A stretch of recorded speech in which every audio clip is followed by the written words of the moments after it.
Life has a funny way of revealing the truth about people, especially when there's money involved.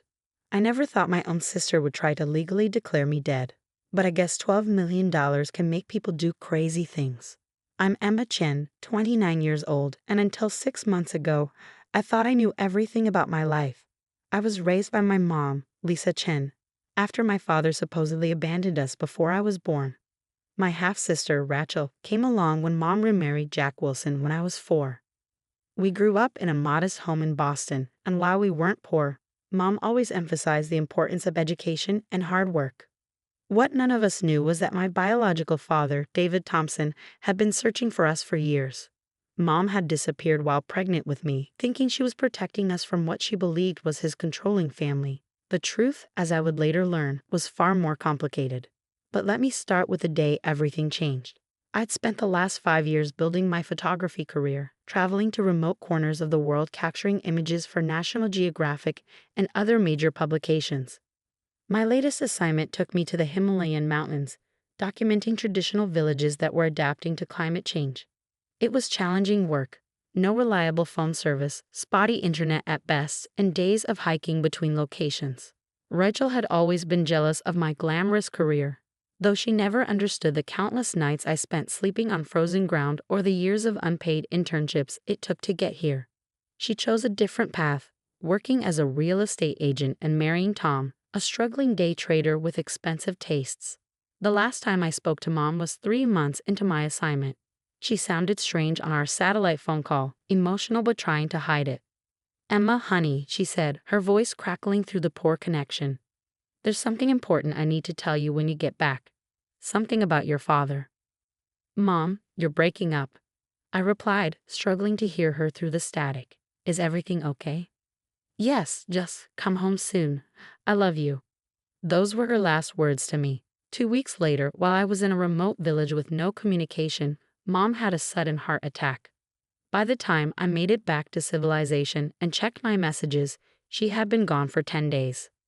I immediately began the long journey home, but travel from remote Nepal isn't simple. Delayed flights, missed connections, and monsoon weather stretched my return into a 3-week ordeal. What I didn't know was that Rachel had already set her plan in motion. You see, 6 months before Mom's death, she'd received a letter from a prestigious law firm. My biological father, David Thompson, had finally tracked us down. He was a federal judge now and had never stopped looking for us. More importantly, he'd recently been diagnosed with terminal cancer and wanted to make things right. He'd set up a trust fund for me, $12 million, plus properties in 3 states. Mom had been processing this information, trying to figure out how to tell me the truth about my father when she passed away. Rachel found the letter while going through Mom's papers. And that's when she saw her opportunity. While I was desperately trying to get home, Rachel was convincing everyone that I had died in a hiking accident in Nepal. She used her real estate connections to create false documentation, took advantage of the language barrier and poor communication with local authorities, and even held a memorial service with an empty casket. My poor sister, she'd sobbed to the mourners. At least she died doing what she loved. By the time I finally made it back to Boston, Rachel had already filed papers to claim the inheritance as my only surviving sibling. She even moved into one of the properties left in the trust. I'll never forget the moment I walked into my childhood home. Rachel was sitting in the living room with Tom, surrounded by papers from the law firm, when I opened the door with my key. The color drained from her face as if she'd seen a ghost, which in her mind she had. Emma," she stammered, dropping her coffee mug. It shattered on the hardwood floor Mom had been so proud of. You're supposed to be dead." I finished for her, setting down my weathered backpack. "Funny thing about that, I'm very much alive." Tom bolted from the room, nearly tripping over his own feet. Rachel's shock quickly turned to calculation. I could practically see the gears turning in her head as she tried to figure out how to spin this. "Emma, thank God." She jumped up, arms open for a hug I didn't return. "We thought there was a report from Naples. We were devastated. I've been trying to handle all the legal matters for you to protect your interests." "Really?" I pulled out my phone, showing her the emails I discovered on Mom's computer. "Is that why you told the law firm I died in a climbing accident?" Why you've been trying to claim my inheritance? I can explain, she sputtered. It's not what you think. But I wasn't interested in her explanations. I'd spent the flight home doing my research, making calls, and uncovering every detail of her scheme.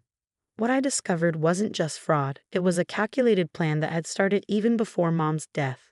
What Rachel didn't know, what none of us had known, was that I wasn't the only one who had inherited my biological father's methodical nature and attention to detail, and I was about to show my dear sister exactly what that meant. Pack your bags, I said calmly, pulling out a formal-looking document. You have 24 hours to vacate this property, and Rachel, don't bother trying to run. The FBI is already investigating the false death reports you filed. She lunged for the document in my hand, but I stepped back. You can't prove anything. It was a misunderstanding. I was trying to protect our family's interests. I smiled, thinking of the meeting I had scheduled for the next morning. Actually, I can prove everything. And you're about to learn exactly who you've been trying to steal from.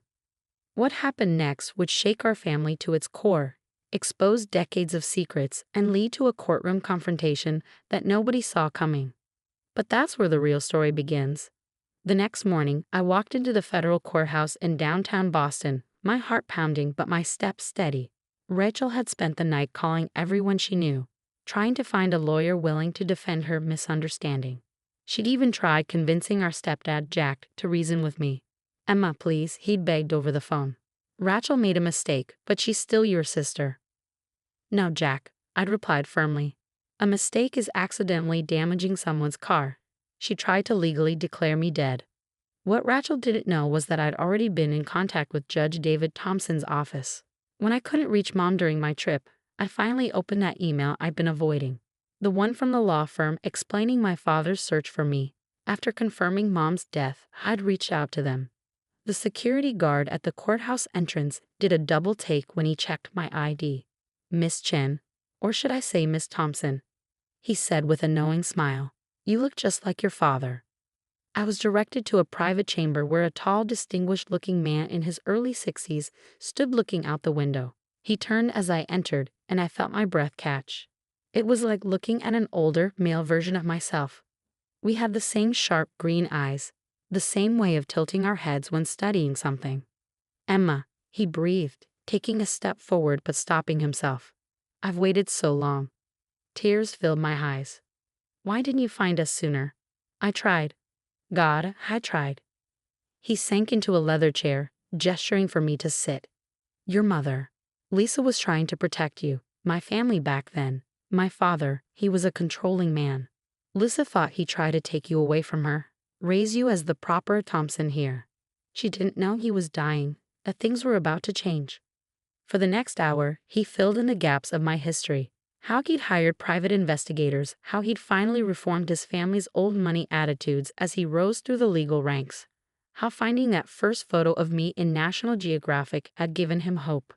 When I got sick, he continued, I knew I had to move faster. The inheritance was never about the money. It was about giving you the security I should have provided all along. A knock at the door interrupted us. Judge Thompson. They're ready. He squeezed my hand. Ready to face your sister. I nodded. More than ready. The courtroom was packed. News of a federal judge's long-lost daughter and attempted inheritance fraud had spread quickly. Rachel sat at the defendant's table, wearing her most modest black dress, clearly going for a grieving sister image. Her expensive lawyer whispered urgently in her ear. Then my father took the bench and everything changed. Rachel's face went from practiced sorrow to shock as she looked between Judge Thompson and me, finally seeing the obvious resemblance. Her lawyer's whispers became more frantic. This emergency hearing will address the fraudulent death declaration of Emma Chen, also known as Emma Thompson, and the attempted theft of her inheritance through false documentation. My father began, his voice carrying the weight of decades on the bench. Rachel's lawyer stood. Your Honor, we request you recuse yourself due to obvious conflict of interest. Already arranged, my father replied calmly. Judge Martinez will be here momentarily to proceed. I simply wanted to be present for this opening statement. He turned to Rachel, who seemed to shrink under his gaze. Ms. Wilson, when you attempted to have your sister declared dead, did you ever wonder why a federal judge would leave such a substantial inheritance to a photographer he'd never met? Rachel's carefully constructed facade cracked. I didn't. No, you didn't think, he continued. You saw an opportunity and took it, never questioning why I would track down your sister after 29 years. Never wondering why we have the same eyes, the same expressions. Never considering that I tried to steal from her. You were attempting to defraud a federal judge's daughter. The courtroom erupted in whispers. Rachel's lawyer looked like he wanted to disappear. Judge Martinez arrived and the real proceedings began. The evidence was overwhelming. Rachel had forged documents, bribed officials in Nepal, and even created fake death certificates. She'd planned it all while Mom was still alive, waiting for an opportunity. But the biggest shock came when Tom, Rachel's husband, took the stand. She started planning it months ago, he testified, avoiding Rachel's murderous glare. When she found out about Emma's real father being Judge Thompson, she became obsessed. Said it wasn't fair that Emma got everything just for being born to the right father. She even suggested we should adopt Emma's future share of Mom's estate since dead people can't inherit. I watched my sister crumble as her husband betrayed her, as her schemes were exposed one by one. The woman who'd once been my childhood playmate, who borrowed my clothes and shared my secrets, was revealed as a stranger. The judge's verdict was swift and severe. Rachel was facing criminal charges for fraud, forgery, and filing false reports. She'd have to repay all the money she'd spent from the properties she'd illegally occupied. Her real estate license was suspended pending further investigation. But it was our stepfather's words in the hallway afterward that truly ended things. Your mother, Jack said, tears in his eyes. She wanted to tell you about Judge Thompson for years. She was so proud of you, Emma. Rachel, she knew that. She knew and still chose to do this. I can't defend her anymore. Rachel was led away in handcuffs, sobbing not from remorse, but from being caught. As she passed me, she hissed, You think you're better than me now?